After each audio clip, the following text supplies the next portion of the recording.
When Ava left, she did it the only way she knew how, moderately, politely, with the cruelty of someone who's already made the math in her head. No shouting, no glass. Just a soft, clinical sentence over coffee. I'm sorry. I don't think we're right for each other anymore. That was 12 months ago. I expected the sharpness, the rage, the nights that roll into weeks when you reread conversations and find the places you failed. I expected grief. I did not expect persistence. At first it was the small things, a text at 2 a.m. saying, "Can we talk?" A vague Instagram story that was clearly meant to be seen by me. I ignored them, unfollowed when it became too noisy, and closed doors politely. People say cutting off an ex is like taking off a wet coat, the relief comes slow, and then suddenly you're lighter. For a while, it worked. Then she showed up at my office. Not dramatic, she breezed into the lobby carrying a tote bag and the same habitually indifferent smile that had once charmed me. The receptionist signed her in. I felt my mouth go dry. My pulse clicked in my ears. I asked for a 5-minute break and walked down the corridor. She met me in a hallway framed by potted plants and fluorescent light. "Can we actually talk?" she said, not waiting for me. Like adults. For once. The funny thing was, she always wanted talk to look like therapy for her conscience, tidy, boxed, efficient. That day she had soap in her words and intent behind them, as if repair were an algorithm she could run. "I thought I told you I needed time," I said slowly. "You did," she answered. "But time isn't the same thing as absence." I meant it as a pause. Not a full stop. That line, that small, casually manipulative hinge of a sentence, unlocked something inside both of us. For her, it was a door back in, for me, it was a red flag. I walked out of the office, because boundaries are real and I intended to keep them. "Ava, we aren't in the same place. I respect you enough not to argue when you decided to leave. If you're trying to change your mind, you'll have to earn that conversation the way anyone earns trust." She blinked. "Earn?" Her voice threaded with disbelief. "You make trust sound like a salary." That's not what I meant. I kept my voice even. I'd rehearsed it in my head, not the words, but the posture. Calm. Firm. Unavailable when needed. It should have been enough. It wasn't. Weeks passed. Ava left messages that looked like they belonged to someone who believed persistence equals love. "I miss your coffee." I walked past our bench. "Remember when you said you'd love to go to Kyoto?" I bought the guide. A mix of wistful and weaponized. I changed my phone number. She left messages on voicemail sweet as lullabies. I ignored them, I blocked other numbers. Friends warned me, not because they wanted me to be mean, but because exhaustion eats sense. "You can't control someone else's choices," my friend Marcus said over a beer. "You can only control whether you give them space to decenter you." I nodded, but I was still too tired to feel the edge of rage. Instead I felt pity. For her, I thought. For the woman who wanted to anchor a life around me after choosing to withdraw. That pity got me in trouble because pity is not a boundary, it's a trap. 2 weeks later, she turned up at my sister's graduation party. I should have known before the RSVP. She always loved ceremonies, she loved stages. My mother pulled me aside and said, "She's brought a date." I calculated, awkward. But I went, because family rituals are screens that let you judge both clarity and cowardice in a softer light. Ava was there, prettily dressed, talking to people on the periphery. She smiled at me like a reconciliation, a suggestion, a dare. I held my sister's hand and told myself not to respond. Later, as people drifted to the dessert table, my sister pulled me aside with the blunt kind of tenderness sisters have. "Are you okay?" she whispered. "Yes," I said, which was true if okay meant not in love with her anymore. "But she keeps asking about you," Claire said. "She says she's worried about how you're doing. She followed you home that night to make sure your lights were on." This confession hit like a cold bucket. The world constricted in a small, precise panic. That was the moment I realized this wasn't romantic regret. It was control disguised as concern. Ava's behavior stepped beyond the messy, predictable fallout of a breakup. She'd crossed into a place where refusal to accept endings took the form of daily intrusions. I filed a restraining order in my head before I filed it on paper. But sometimes the legal route misses the subtleties, the way entanglement looks less like stalking and more like a person who has refused to rewrite their life outside of you. Sometimes you have to engineer your own ending for someone else to accept the facts. So I did something small and human. I stopped being available. I changed my routes, my habits. I went on long trips. I took up guitar lessons at a place across town. The blistered fingers were a more practical boundary than polite words. I spent weekends with my sister instead of going to the coffee shop we used to haunt. I deleted photos. I enforced a silence that felt like therapy disguised as stubbornness. For a while, it worked. Then her lawyer called. That was the real escalation, the kind that made me understand how far she was willing to go to resist the end. Ava's tone on the phone was calm and practiced. "We want to ensure your possessions are returned," he said. "There are certain items still at your apartment. We'd like to coordinate." I hadn't left anything at her place. We had cleared the apartment after the breakup, folding memories into boxes and leaving smiles in corners that didn't mean anything. Yet the letter arrived: "We request that you return goods promptly, or we will take legal measures." The implication was clear: either engage, negotiate, or be pulled into a conflict you didn't want. I could have met the offer with anger. Instead, I did something else. I hired a mediator for both of us, a neutral presence who would create boundaries and witness 4 things that Ava had been skipping: accountability, closure, listening, and time. I sent her the mediator's contact with a line: "If you want a civilized closure, this is the channel." Silence answered. Then, in a text that was as casual as a morning weather update, she replied, "I don't need closure. I need you to admit you made a mistake."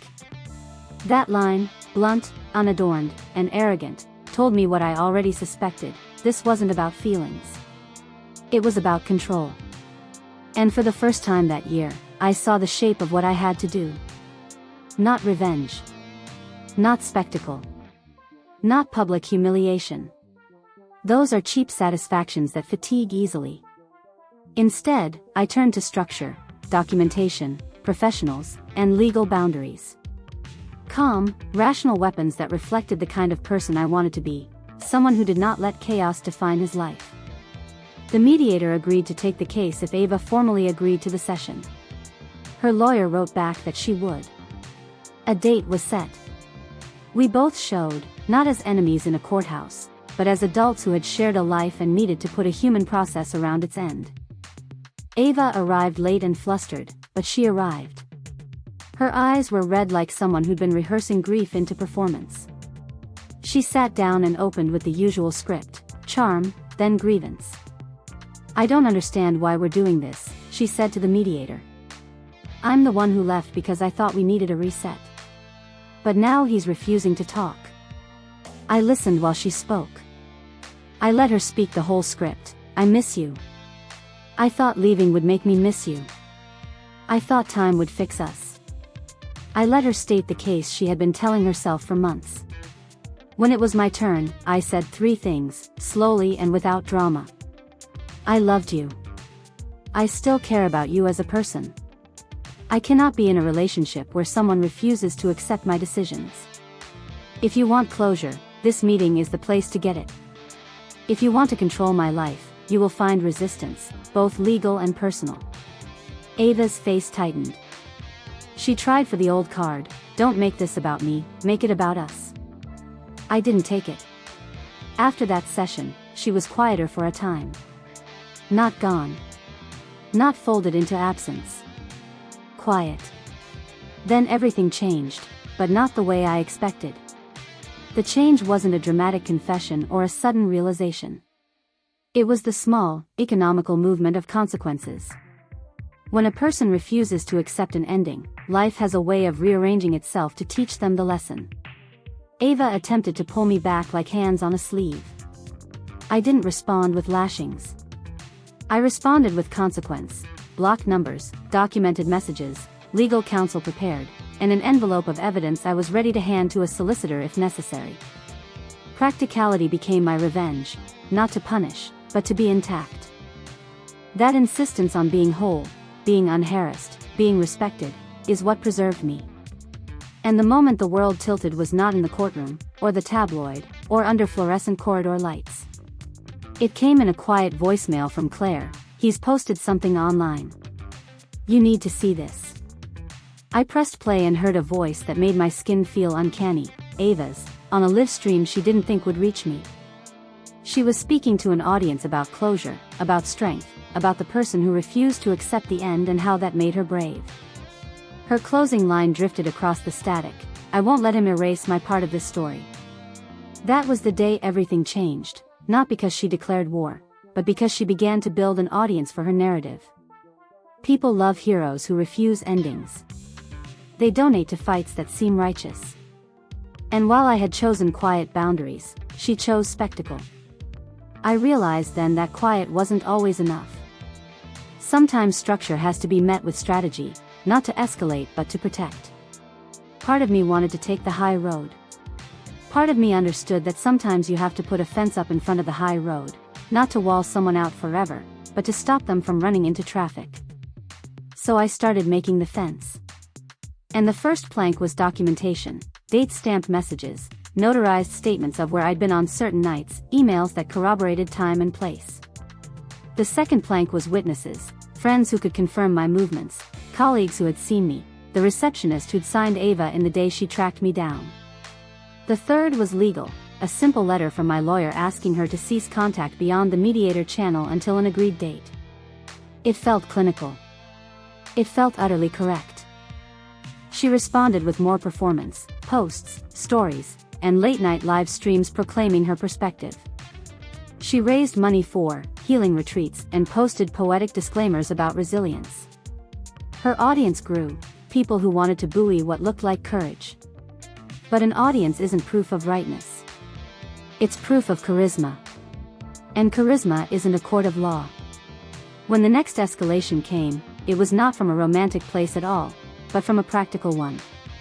Ava's streamers started showing up at my workplace to film courageous confrontations. A younger crowd, eager for drama, would loiter to take photos. My boss took notice. HR wrote an email that I had to forward to legal. The fence had to become a wall. That's when I understood. I had to decide what kind of person I would be in the face of someone who refused to accept no. Would I attack? Would I retreat further? Or would I build a life so solid the refusal could not unmake it? The answer carved itself slowly. The rest of the story is about how I built the life, what I lost to make the foundation, and how, in the end, everything changed, not because of a public battle, but because I chose myself. Sometimes a breakup isn't a heartbreak. Sometimes it becomes a campaign, and you're the unwilling villain. Ava's livestream didn't feel catastrophic at first. It felt pathetic, misguided, desperate. A woman spinning a breakup into performance art because pain is easier to manage when it's dressed in applause. But obsession grows in silence. And platforms feed obsession. By the time I realized it wasn't harmless, it had already taken shape without my permission. Her followers found me first. It started on a Monday. I was coming back from lunch when the receptionist whispered, "There's a group outside asking for you." A group. 3 young people, barely 20, stood outside the building with their phones out. One wore a sweatshirt printed with Ava's signature tagline, "Refuse the no." They weren't aggressive. They weren't shouting. They were smiling. Excited. Hopeful. "Are you him?" one asked. "Are you the guy?" another chimed. The guy. A character in Ava's narrative, not a person. I walked past them without engaging, but they followed. Not close enough to invade my space. Just close enough to film. "Do you have anything to say about your treatment of Ava Quinn? Why won't you give her closure?" Why are you hiding? Their questions were scripted, the kind people repeat after being fed someone else's outrage. I told security to escort them off the premises. 20 minutes later, Ava's story appeared online. He called security on my supporters. I guess the truth hurts. The comments exploded. Hearts. Fire emojis. Rallies of encouragement. Not one person asked, why were they at his job? Why is this appropriate? Why hasn't she moved on? Because the internet isn't built for nuance. It's built for villains and martyrs. And she had cast me as the former. HR got involved, and the real threat began. 2 days later, I got an email from HR. Subject: workplace concerns, urgent. We've noticed increased presence of individuals outside the building claiming affiliation with someone you know. Please schedule a meeting. I sat in the small glass-walled office, hands folded, heart pounding with a mixture of anger and exhaustion. Is this going to become a safety issue? My boss asked. It already has, I said. Do we need to involve authorities? I already have legal counsel. My boss nodded, but the look in her eyes was unmistakable. Uncertainty. Because people think harassment looks like screaming or threats. They don't recognize the quieter violence. Showing up. Filming. Narratives that distort reality. Creating an audience for a conflict only one person agreed to be in. Ava hadn't physically hurt me. But she was eroding my world. Piece by piece. I finally contacted my lawyer. I sat across from my attorney, Lorraine, a woman who had the patience of a monk and the focus of a hawk. Show me everything, she said. I handed her screenshots, voicemails, stream clips, the videos taken outside my office, messages from supporters, notes from HR, time-stamped proof of my silence. She reviewed them for nearly half an hour. Then she looked up. This isn't a breakup issue anymore, she said. This is targeted harassment. I exhaled slowly. Finally, someone naming the thing out loud. And the live streams are defamation adjacent. She's not accusing you directly of crimes, but she's implying instability, emotional negligence, and refusing closure. I don't want to bankrupt her, I murmured. Lorraine smiled thinly. We aren't bankrupting anyone. We're protecting you. And the law isn't about vengeance, it's about boundaries. She laid out 3 options. A formal cease and desist. A restraining order. A lawsuit for damages. Which one do you recommend? I asked. She steepled her fingers. For now. Option 1. But we prepare paperwork for all 3. My breath steadied. Because I realized something alarming. Ava wasn't malicious. She was unstable in her attachment. She didn't want me. She wanted control. She didn't desire reconciliation. She desired relevance. She didn't want closure. She wanted an audience. The cease and desist was sent, and she didn't take it well. The letter went out on a Thursday morning. By Thursday night, Ava posted a cryptic video. When someone tries to silence your truth, you must speak louder. I won't be bullied. Her followers surged. My inbox filled. Strangers accused me of emotional abandonment. But something different happened too. Something subtle. Her tone changed. Underneath the bravado, you could hear fear. Shaking breaths. Forced brightness. Fractured control. And for the first time, I felt something unexpected. Not pity. Sadness. Because she was unraveling publicly, and she didn't even see it. Then the thing happened that changed everything. A friend sent me a link with 5 words. You need to see this now. It was a live stream. Ava was crying, really crying, not performing, not shaping the narrative. Tears streaked down her face as she said, "He's moved on." He's really moved on. He's happy without me. And I don't know who I am without him. My breath stopped. Not out of guilt. Out of realization. She wasn't my villain. She was drowning in abandonment anxiety that had nothing to do with me. Her story. Her obsession. Her refusal to accept the breakup. It wasn't about love. It was about identity. She ended the stream with, "I don't know what to do anymore." And then she logged off abruptly. For the first time since the breakup. I was afraid for her, not of her. I had to make a decision, legal protection or human compassion. I met with Lorraine again. "I want to protect myself," I said. "But I don't want to destroy her. She's unraveling." Lorraine nodded. "Both can be true. And we can act accordingly." We drafted something different. A cease and desist. Plus mandated therapy if she wanted communication reopened in the future. Not romantic communication. Not reconciliation. Just basic, human dialogue. Lorraine said, "This puts the responsibility on her healing, not your emotional labor." It felt right. Boundaries with compassion. Distance with dignity. Self-respect without cruelty. Final escalation before the turning point. 2 days later, Ava reached out. But not to me. To my sister. She showed up at Claire's apartment, crying, frantic, apologizing, asking what she should do. Claire called me immediately. "She's a mess. You need to." "No," I said firmly. "I don't need to rescue her. She needs professional help. But she's falling apart. And I'm not qualified to catch her." That moment was the shift. Not the legal letter. Not the live stream drama. Not the workplace disruption. The shift was clarity. I could care about her well-being. Without sacrificing my own. And the moment I chose myself. Everything changed. Some people think holding on is strength. But sometimes strength is finally letting the truth land. Ava's breakdown at my sister's apartment changed the entire trajectory.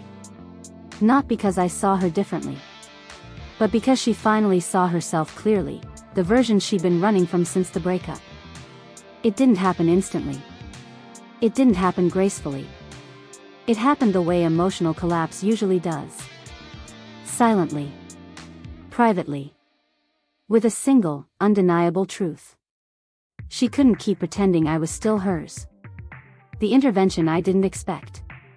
Claire called again 2 days after Ava showed up crying on her doorstep. She checked into a clinic, Claire whispered. Her own choice.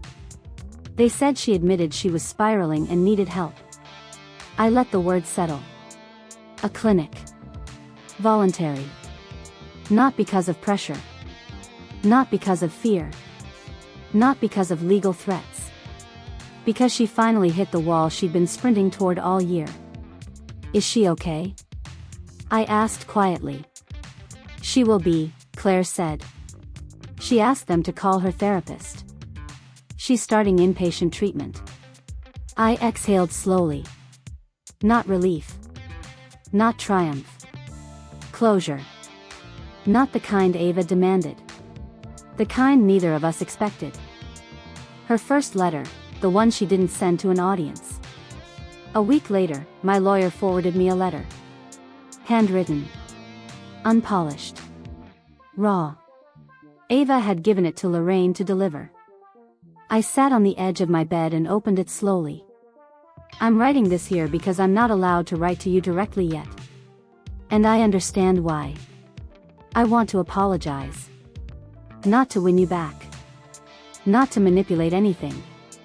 Just to take responsibility. I refused the breakup because accepting it meant accepting the emptiness inside me. I made you my anchor instead of my partner. When you walked away, I unraveled, because I was attached in the wrong ways. The live streams were wrong. The harassment was wrong. The stories I told were one-sided and unfair. I'm working on myself now. And I hope someday, when the dust settles, you'll remember me kindly, not as the person who lost control, but as the person who finally found the courage to face herself. I read the letter twice.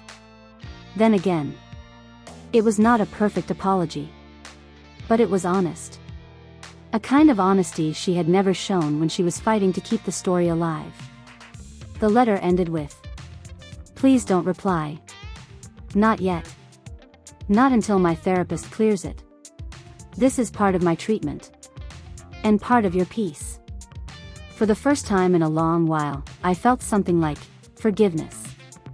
Not for her actions. For her humanity.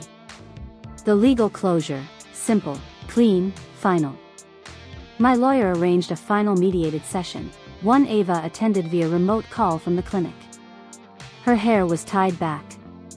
Her eyes were clearer. Her voice steadier. She didn't perform. She didn't cry dramatically. She didn't try to rewrite the narrative. She simply said, "I respect your boundaries. I won't make contact. I won't post content about you ever again. I'm sorry for the harm I caused. And I release you from any expectations I once placed on you." Lorraine nodded. I nodded. It was over. Not in a cinematic showdown. Not in a courtroom. Not in a shouted argument. But in the calm acceptance of two people who finally understood the cost of holding on too long. How my life moved on, quietly, healthily, and stronger. The aftermath was not a dramatic glow-up. It was slow. Steady. Adult. I focused on therapy for myself. Getting my job environment back to normal. Repairing strained friendships. Rebuilding the routines Ava had disrupted. Learning to trust again, slowly. Being gentle with myself. And then something unexpected happened. 6 months later, I met someone new. Not someone explosive or charismatic or emotionally volatile. Her name was Mara. We met in a photography class. She laughed easily. She listened more than she spoke. She didn't try to fill silence. She didn't build identity around relationships. Most importantly, she didn't try to claim me. She chose me, calmly, willingly, without desperation. And I realized that the best revenge against chaos is not revenge. It's peace. The final twist, closure, came from a stranger. Nearly a year after the last mediated session, I received a message from an unfamiliar number. It wasn't Ava. It was her therapist. She thought, "You should know she's thriving now. She completed therapy, stopped all public content about you, and is rebuilding her life independently. She wanted to thank you, not for staying, but for letting go." I stared at the message for a long time. Because in all the drama, all the fear, all the unwanted attention, I never considered this ending. A world where both of us healed. Separately. Respectfully. Completely. I didn't reply. I didn't need to. Some stories don't require sequels. Some endings don't need applause. Sometimes closure is simply the moment you realize you are no longer the center of someone's pain. And no longer the hostage of their hope. And for me, that was everything.